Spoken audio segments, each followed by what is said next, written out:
Okay, Frank, all working. Okay, fine, thanks. We'll begin the meeting of the Planning Committee. If I can just explain that my name's Frank Lott, Councillor for Riverside, and I'm Chair of the Planning Committee. This meeting is being streamed live on the Council's YouTube channel to enable members of the press and public to observe the meeting. So welcome to any such observers.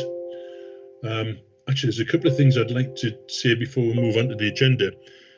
Because of the lack of a legal ruling at present, it's unclear precisely when we can hold our next meeting. We may have to delay it a week and hold the meeting physically, or we may be able to proceed with a Zoom meeting on the second Tuesday in May, I think it is. But the good news is that we will have a large screen if we hold a meeting in public. We've just been advised this morning that the screen we requested before lockdown was imposed has now been delivered. So, can I first of all make it clear who's participating in the meeting and explain how we intend to conduct the meeting? I'd like to ask everyone present to confirm their attendance at the meeting. In order to do this, I'll now call out the names of the members of the committee. After I call your name, can you please turn on your microphone and camera and introduce yourself so we can be sure that you can be seen and heard. Councillor Ken Barry.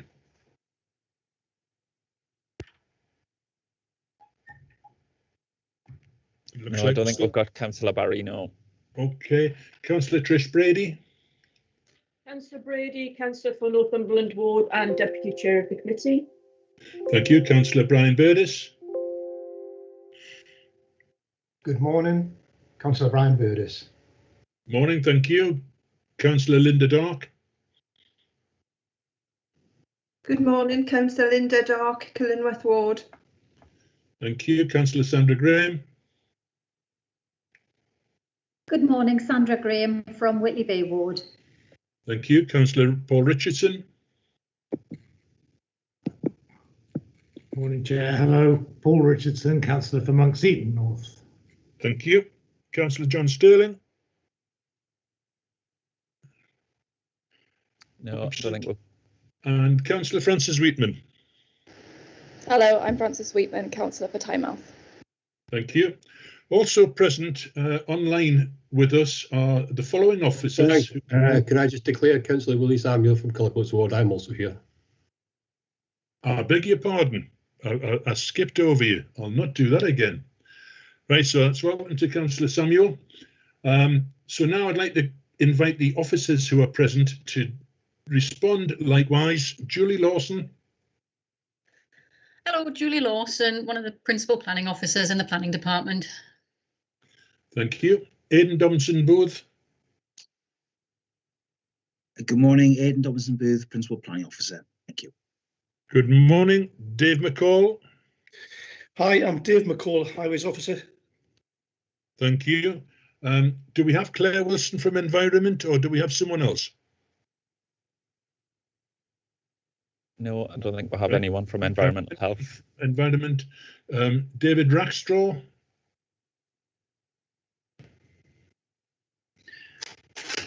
Yeah, good morning, David Rackstraw, Solicitor, Legal Advisor to the Committee. Thank you. And Michael Robson. Morning, everyone. Michael Robson, Clerk to the Committee. Okay, thanks very much. Now, there are other officers joining the meeting to provide technical support and cover in the event of connections being lost. To ensure that the meeting runs smoothly, can I remind participants to please turn off your microphone and camera when you're not speaking. Only speak when you're invited to do so, and activate your microphone and camera before speaking. If any member or officer wishes to speak, please use the hand raised button or alternatively the chat facility. If you have neither, then shout out. If referring to any specific points in a report, please specify the page number. And if any of the participants' connection to the meeting is lost, we'll adjourn the meeting for a short period of time to allow that connection to be restored. We'll now move on to the formal business of the meeting. Item 1 is apologies for absence, and we have received apologies from Councillor Muriel Green. Any other apologies? No. Item 2, we have substitute members, and Muriel Green's best efforts to find a substitute have failed. We have no substitute members. Item 3 is declarations of interest. Can I invite any member who has an interest in the business of the meeting to declare it, please? Chair, could I just say that my daughter-in-law is a member of Wall's End Harriers, who are one of the objectors to one of the applications. Thank you. Thank you. Nobody else has raised their hand, so now we can go on to item 4, the minutes of the last meeting, which was held on the 16th of March. Unless any member indicates otherwise, I'll take it that these minutes are confirmed. And no one's indicating. Thank you for that. So item 5, planning officer's reports. We can now give consideration to the planning applications. Can I ensure that an addendum which was circulated has been received by all members? This is setting out details of an additional objection and a proposed amendment to condition 48. Can members please advise if they have not received that addendum report? Chair, I think that addendum was in relation to item 7. Yes, sorry, that's correct, yeah. Right, everyone's received that. So if we can now move on to the presentation from Aidan Dobinson-Booth, please. It's me first, Chair. Thank you. I beg your pardon. No, sorry, for Unicorn House. So hopefully you can see the presentation that's come up there. The application site is located between Stevenson Street and Norfolk Street within North Shields Town Centre. It contains a detached 3-storey building with a car park at the rear. So there's the building there and the car park at the rear. The building is currently vacant but was previously occupied by offices. And the surrounding area has both residential and commercial uses. To the east is North Shields Police Station, and there's other residential properties on Stevenson Street. And to the south are offices and a public house. To the north is Northumbria House and Stevenson House, which have been recently converted into residential apartments. Beyond Norfolk Street to the west, there is a car park, and there's rear elevations of properties which front Howard Street. And the boundary of the Northumberland Square Conservation Area is to the north, so the site is outside the conservation area, but the conservation area is to the north of Suez Street and beyond the car park here to the west. And that's just a 3D view showing the site. The application seeks consent for 28 residential units, which comprise 22 townhouses and 6 apartments. The townhouses face onto Stevenson Street and Norfolk Street, while the apartments face north onto Suez Street. And parking is provided within the front gardens and within 2 courtyard areas. We've had one representation from the Church Secretary of St Columba's Church, and that's set out in the agenda. And I'll just turn to the main issues now. Firstly, in terms of the principle, the development would contribute to meeting the housing needs. It's located in a highly sustainable location with good public transport links and good links to shops and services. The principle of the development is considered to be acceptable. The application site is identified for mixed-use development in the local plan, and the proposal would contribute towards the 5-year housing land supply. And in terms of impact on amenity for both existing and future occupiers, the separation distances between the proposed properties and the existing dwellings are considered to be acceptable to protect the amenity of the existing residents. And given the location of the site, the residents of the proposed development may be affected by certain noise sources. And the Manager of Environmental Health notes that the impact of noise from the public house, which is just to the south here, will be mitigated by a high boundary wall and the fact that the closest dwelling to that public house has a gable elevation facing towards the pub. But to ensure that the impact of noise is adequately mitigated, she has recommended conditions in respect of a noise scheme, construction hours and dust suppression. And in terms of the layout of the development is also considered to be acceptable in terms of the standard of living accommodation for future occupiers. The development provides adequate separation distances between properties and meets the government's nationally described space standards. Just in terms of the street scenes and the impact on character and appearance of the area, the 22 houses are arranged in 2 terraces and 1 semi-detached pair which front onto Stevenson Street and Norfolk Street. Between the terraces is a courtyard parking area with trees and landscaping.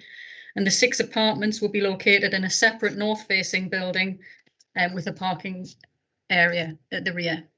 There are 2.5-storey properties on each end which bookend the development, and the apartments will be 3 stories. The design officer states that the overall design and layout successfully responds to the site and the surrounding area, noting that the development would create an attractive street scene.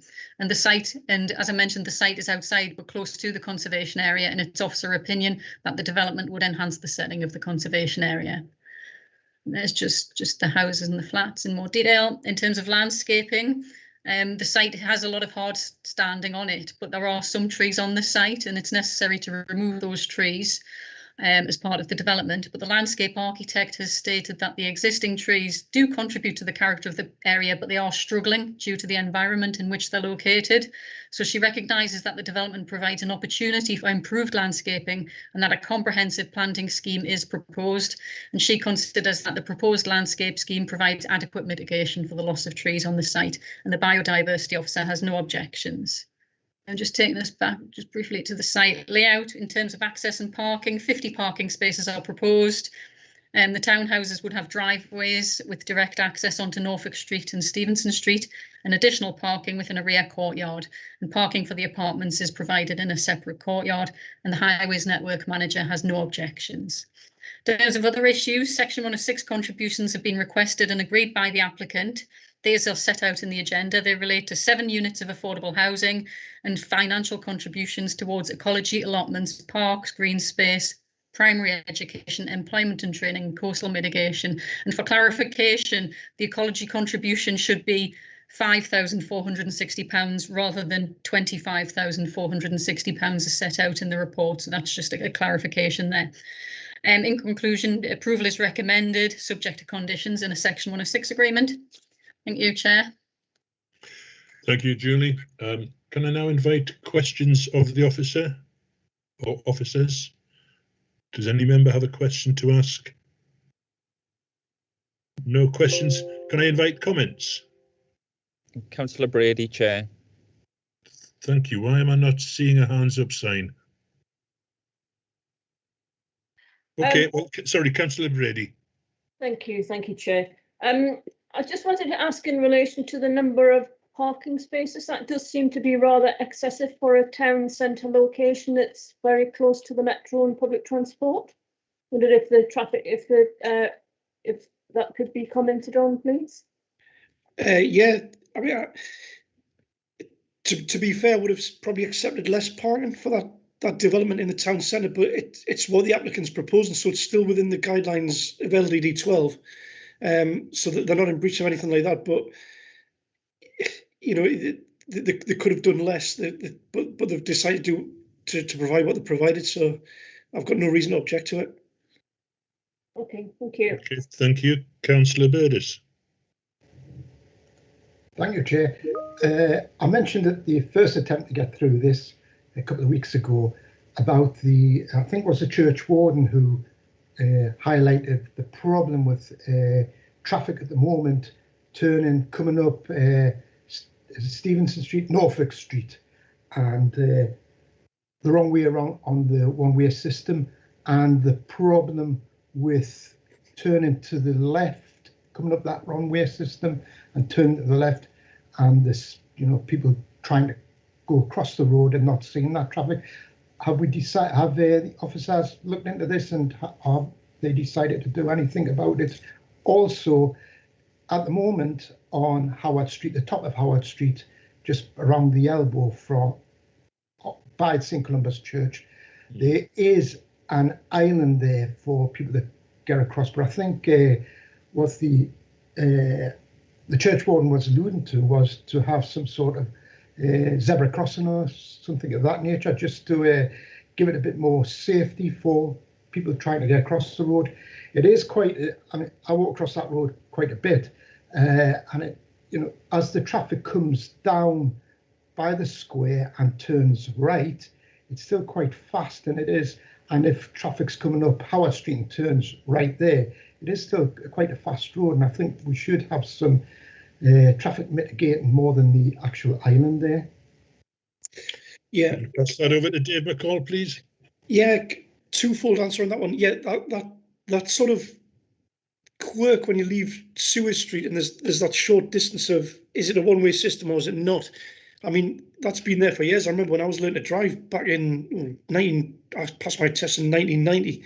So I remember my driving instructor actually pointing that out as a bit of a anomaly. I've spoken to the traffic team since the board committee a couple of weeks ago, and they're certainly going to look at that in isolation to maybe move the one-way system to the junction of Howard Street. But also from what I gather, there's all sorts of plans for the town centre from the regeneration team to look at traffic flows and this, that and the other. So I think in conjunction with what they're going to propose for the town centre, they'll certainly take that into consideration. But if the town centre plans don't sort of materialise, they'll definitely look at that issue about the one-way system. And I'll also bring up the crossing points on Howard Street as well as a matter of priority. Thanks, David. Apart from being curious as to how you passed your driving test at the age of 6, I'm reassured by the fact that under the regeneration of North Shields, the entire traffic system will be considered again. Is that okay, Councillor Burtis? Yes, that's fine. That's great. Okay, thank you. Can I now invite comment from members, please? For my part, this is an improvement on what is there at present because it's an awful looking office building. It's nice to see houses coming back into town centres. It'll also provide more people to go and shop in the town centre, and I think the design's fairly attractive. Councillor Graham's indicated. I was going to say much of what you have just said, Chair, so I won't take any more of the committee's time in repeating. Thanks for that. Councillor Brady. I agree. I think this is a welcome development on a brownfield site. I think the design is attractive, and it will be a very, very welcome addition to this town centre and some great housing as well. I would just say, in terms of the parking, if it's possible, given that the applicant is the council, that we engage in some discussion about whether we can reduce that slightly and increase the green space, given that we are losing some trees. I'll speak to the applicant about that, and and maybe they could look at some kind of reduction, but ultimately it's up to them. Okay, thank you. Okay, thank you for that. No one else has indicated that they wish to speak, so we'll move to the vote. The officer recommendation is set out on page 15 of the agenda. So can I ask Michael Robson to go through the roll call? Can I ask members to indicate if they're in favour or against, please? Over to you, Michael. Thank you. Councillor Brady. For. Councillor Burtis. For. Councillor Dark. For. Councillor Graham. For. Councillor Lott. For. Councillor Richardson. For. Councillor Samuel. For. Councillor Wheatman. For. That's unanimous, Chair, 8 votes to none. Thank you very much for that. Can we now move on to the application for plot 11, the Silverlink North, which, as it happens, due to a redistribution of the papers, is also numbered page 1. Thank you very much, Chair. Julie, if it's possible, could you stop sharing the presentation and I'll share it via my screen? Thank you. Just bear with me one moment, Chair. Thank you.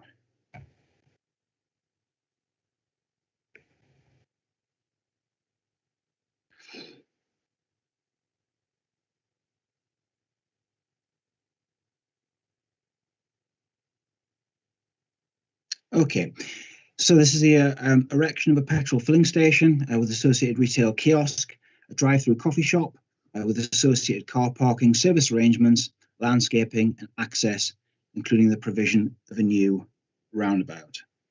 The application site is indicated in red, and this is an aerial view of the application site there. And this is a site plan which specifically shows the proposed new roundabout towards the southwest. As the chair mentioned earlier, there has been an addendum circulated, which brings the total number of objections to 13 in total, and the rewording of condition number 48 in order to make it clearer. The application site itself is an area of invadable employment land, which is designated for development under policy S 2.2 of the local plan. However, despite this, the site has not come forward for employment uses. There have been 2 previous applications for employment uses, one in the year 2000, the other in 2007. However, neither has progressed. This is due in part to difficulties regarding access, landscaping, also that could be sympathetic to the adjacent local wildlife site, which is to the south here. The site has therefore been available for 20 years with no employment uses having been developed. Yes, it would represent a small loss of the available employment land. However, there is sufficient employment land to provide for future needs. The proposal would also create jobs both during and after construction. 80 jobs will be created during the construction phase and 41 full-time equivalent jobs at the operational stage. And therefore, on balance, it's considered to be acceptable. In addition to this, the proposal also accommodates cycle storage for staff and cycle parking for customers with 6 ultra-fast electric vehicle charging points. Moving on now to the issue of highway safety. So objections have been received regarding the impact on highway safety, and these objections are noted. The applicant and landowner have worked collaboratively with the council, and it's proposed that a new roundabout is provided, again indicated here. That would also serve the existing hospital site, which is to the west there, and it would also help act as a traffic calming feature for traffic travelling both southwards here and also northwards there on the existing highway network. The highway network manager has advised that the proposal will not result in severe impact on the adjacent highway network, and on balance, he recommends conditional approval. In conclusion, therefore, members need to determine whether the proposed development is acceptable in terms of its principle, its impact on amenity, character and appearance, and all other issues, including impact on highways, flood risk, biodiversity, archaeology, and ground conditions. It's the view of officers that it is, and as such, it is recommended that Planning Permission is granted, subject to a Section 106 legal agreement and conditions. And I should just cover the legal agreement, the contribution.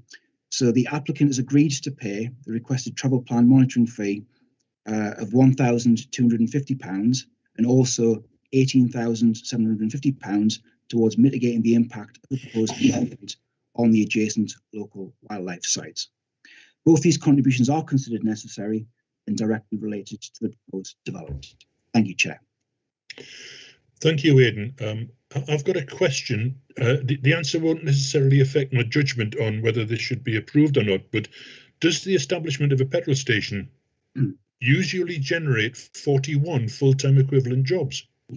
In relation to the, obviously it's not just the petrol filling station itself, it's there's a Costa drive-through and a retail kiosk, and all of those together do generate the 41 sort of full-time equivalent. But obviously we're talking about full-time equivalent, so yes, obviously that there may be a sort of additional more sort of part-time work associated with that, but yes, that's why overall it does generate. Yes, it's not just a sort of single small kiosk where you pay for your petrol and nothing else.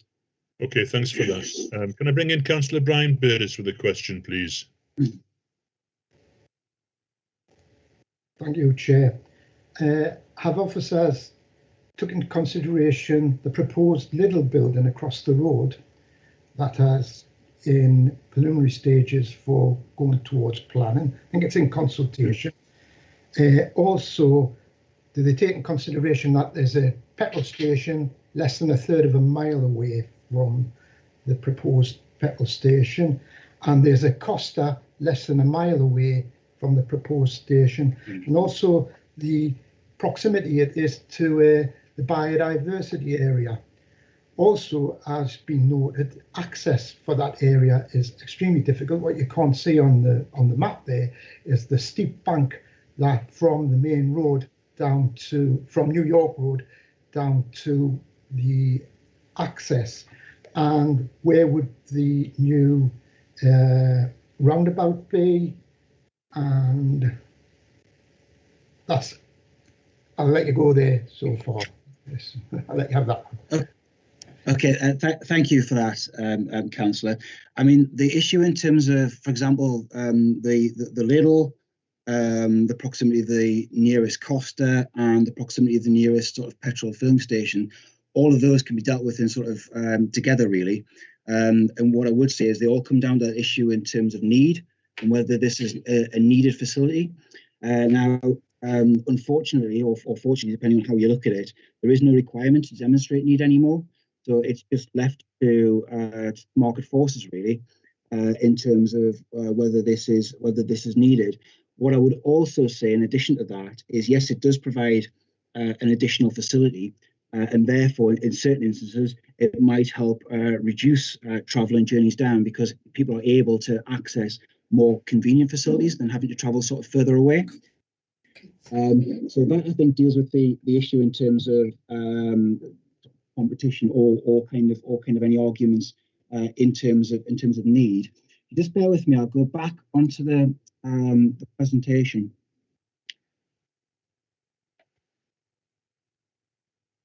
And right, okay.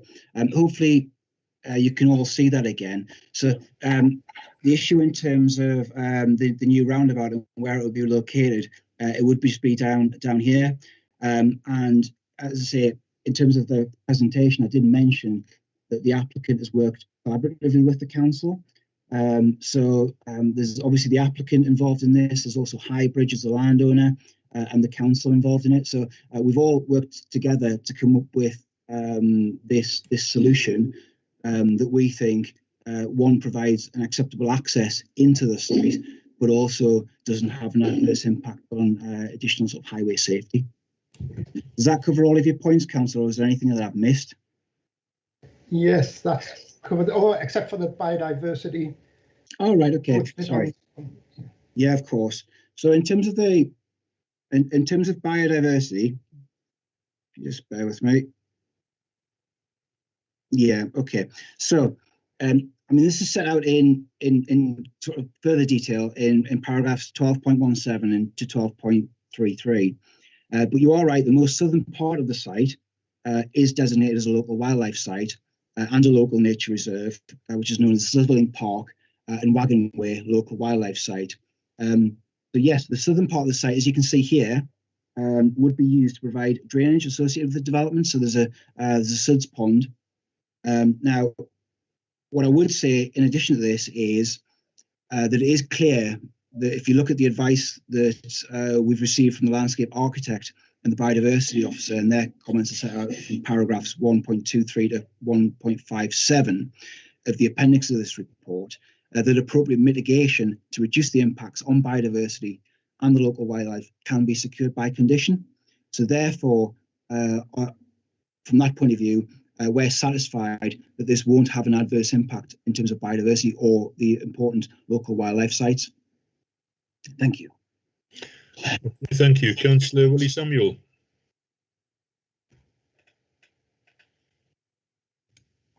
Thank you, Chair. Excuse me.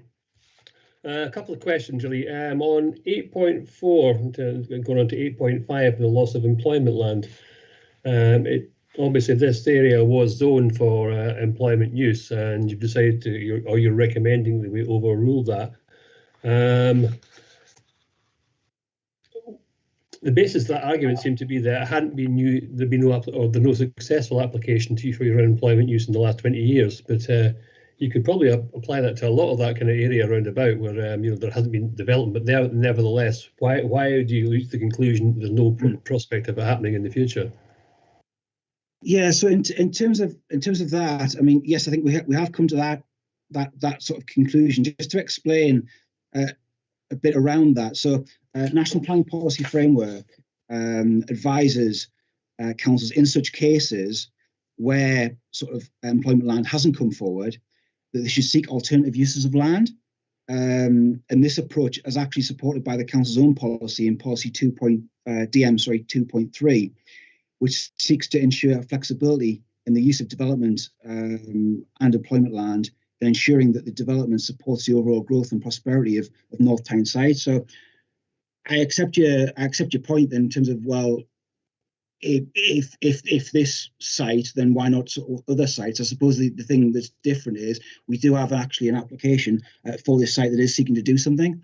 There has been 2 effectively stalled applications, the one in 2000 and the one in 2007. Now they obviously haven't come forward for good reason, and then NPPF asks us to be flexible in our approach rather than to sort of keep these areas as employment land in sort of perpetuity. And what I would also want to say is that the council is actually well stocked with employment land. So it's not the case that by losing this, it would cause us a problem in terms of our ability to meet our employment needs. Actually, we're doing very well. So it would have a relatively small and certainly not a significant impact on the council's employment land provision. Okay, noted. And my other question was on 8.18 about the impact on existing centres.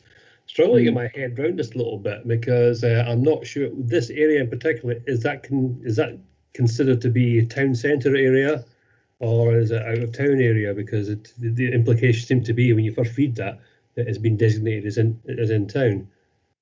No, my understanding is it is out of centre. I think that the point we're trying to make really is that obviously with it being a large business park, there is the facilities at Cobalt Exchange that provide the sort of Tesco Extra and things like that support the business park from that point of view. But no, that it's not one of the main town centres of the borough.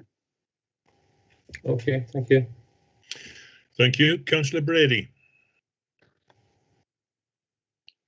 Thank you, Chair.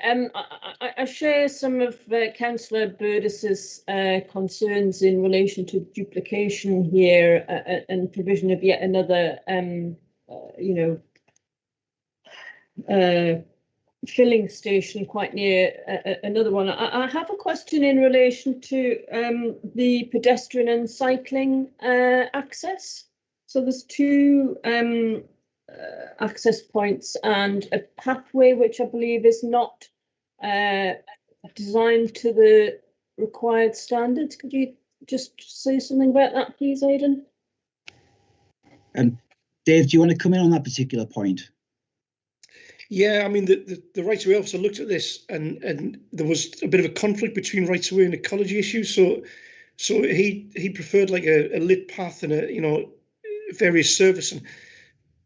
But with the conflict with the ecology issues, there is still some connectivity to the rights of way network. It just isn't lit, but it's still more formal than what's there at the moment. So there is connectivity to the rights of way network. But that's really that's all that can be realistically required. Oh, okay, thank you. Okay, Councillor Graham. Thank you, Chair. My question is to do with the objections from Living Streets that we're not complying with the approved policy, and in particular with LTN/120 and all the various listings that they give on pages 57 and 58. Yeah, I'll just come in on that one as well. I think, with LTN20 is an emergent document which we're definitely embracing as a highway authority. The issue with this one is you've got an existing highway network and a cycle network, which I think is actually reasonably good in that area. So you're kind of restricted what you've got. If you went like a full blown LTN 120 cycle connectivity in this instance, you would only get it on the access to the site, and then you'd go back to the old standards. So I think it's a difficult one to impose on them. And to be fair, the applicant has worked with us to do a reasonable, vehicle access, cycle access, internal layout, and like the previous question, connectivity, the rights of way network. I don't think we could reasonably expect them to do any more than we can. But certainly LTN 120 is being looked at as part of the local plan sites of Kilmouth and Merton. And definitely when you've got a blank canvas, it's a lot easier to apply that. I find it difficult to say that we can accept bits of it where we choose to and then not where we don't. We have a policy that we should be adhering to and not trying to fudge our way out of it. I mean, you've definitely got a policy, but it's almost difficult to reverse engineer every single site next to an existing infrastructure. I just think it's a difficult ask to apply the full standards on that.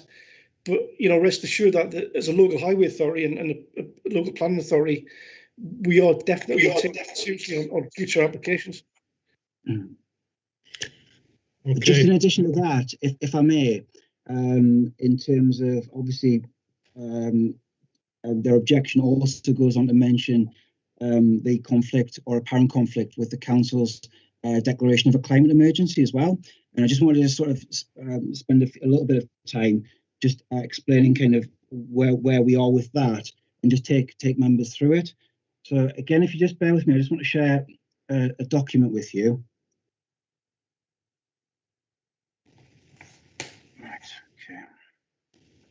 Right.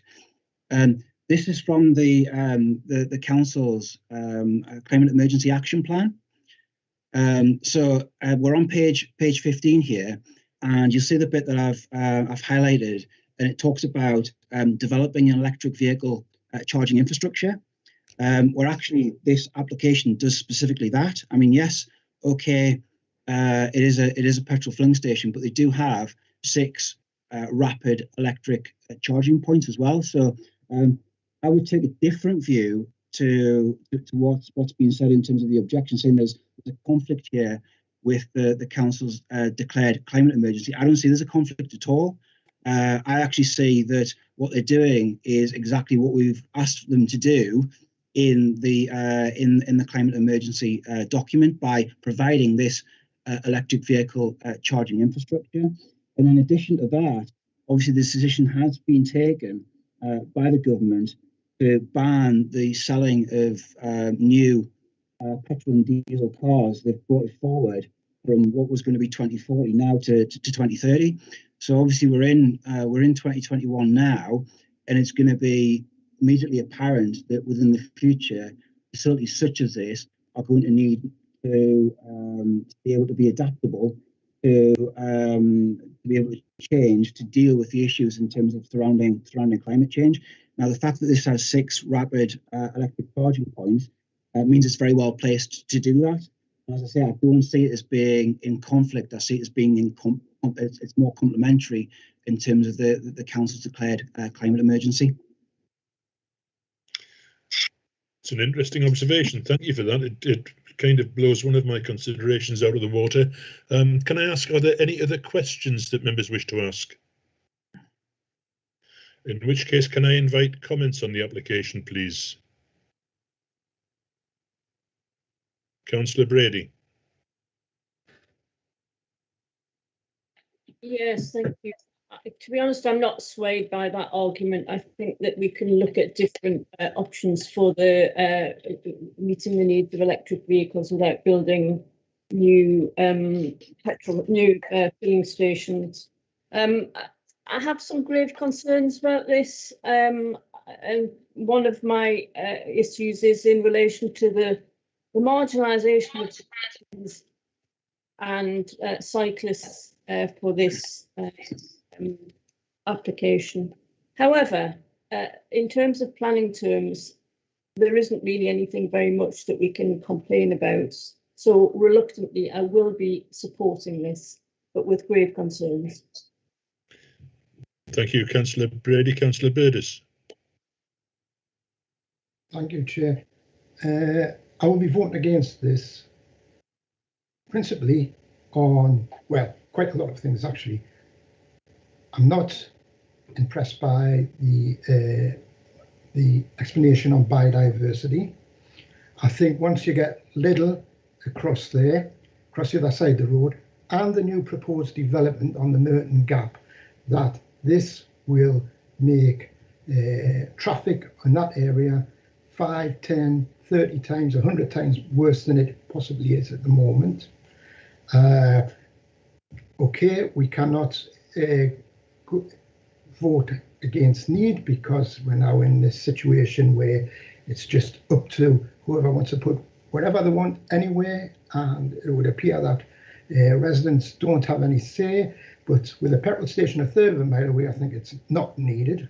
Okay, we can't take that into consideration, but I don't think it's needed. And with a Costa another less than a mile away, I don't think it's needed. And I just think it'll be a nightmare for the residents living around that area. So I will be voting against it. Thank you. Thank you, Councillor Samuel. Thank you, Chair. I too will be voting against this application. I have a range of concerns, and obviously I accept that some of these concerns are probably not strictly in planning terms. So I will confine myself to the fact that this is zoned for employment use, and we are moving away from employment use, and therefore I am not convinced that sufficient exceptions and evidence is there that we should actually depart from the zoning that has been suggested in our local plan. So on these planning grounds, I should be objecting to. Obviously, I share some of the concerns that other councillors have expressed outside that, which obviously can't form part of our decision. But that's my thinking, so I'm not swayed to change changing the local plan. Okay, thank you. And just before I give my own opinion, can I check, Dave McCall, your hand is still raised. Is that because you want to offer further advice? Yeah, it just, thank you, Chair. It's just generally, obviously LTN 120 has been mentioned by Councillor Graham before. I just think, is it worth maybe at a future pre-agenda or a committee maybe having a training session or a report, because obviously it's quite new guidance, and I'm certainly embroidering a lot of discussions with developers on the Kilworth site in particular. I just think it might be worth bringing members up to speed on that, because it's definitely a policy that's been taken seriously by central government and local authorities, just to try and highlight the benefits of bringing that in. Okay, thanks. Yes, we'll incorporate that into the training session for the new committee in the new municipal year. My own comments on this largely reflect those by Councillor Brady. I do have reservations about this. Ultimately, it's up to the developer, who I'm sure will have calculated whether or not this is going to be a financially viable concern, referring to the proximity of similar sources elsewhere for what they are going to be selling. Our problem as a planning committee is that we need to base our decision on planning matters, and on that issue, then I will be supporting this application, because I don't think there are planning grounds to refuse it. Nobody else has indicated, other than Councillor Samuel. Is your hand still raised, or do you wish to make further comment? Okay. Sorry, I've lowered it now. Right, we'll move to the vote now. The officer recommendation is before you on, it's either page 1 if you've got the most recently distributed papers, or it's page 49 of the original report. And essentially the recommendation is to indicate approval. So Michael, can I ask you to go through the roll call, please? Thank you. Yes. Councillor Brady. For. Councillor Burdis. Against. Councillor Dark. For. Councillor Graham. Against. Councillor Lott. For. Councillor Richardson. For. Councillor Samuel. Against. Councillor Wheatman. Against. Chair, that's 4 votes for and 4 votes against. In that situation, it comes down to the casting vote, Chair. In which case I've got to be consistent with my earlier vote, and that is for. So that's. But having said that, can I thank the committee for being honest, and for having given the deliberations, the consideration to the report that they clearly have done. That is therefore approved. That concludes the business of this meeting. We'll meet again on either May the 11th or May the 18th, I think it is, either via Zoom or in the council chamber with our new screen. So I look forward to seeing you all again then. and enjoy whatever you're going to be doing in the meantime. Thank you very much. Thank you. Thank you. Bye. Thank you. Bye. Thank you. Aye.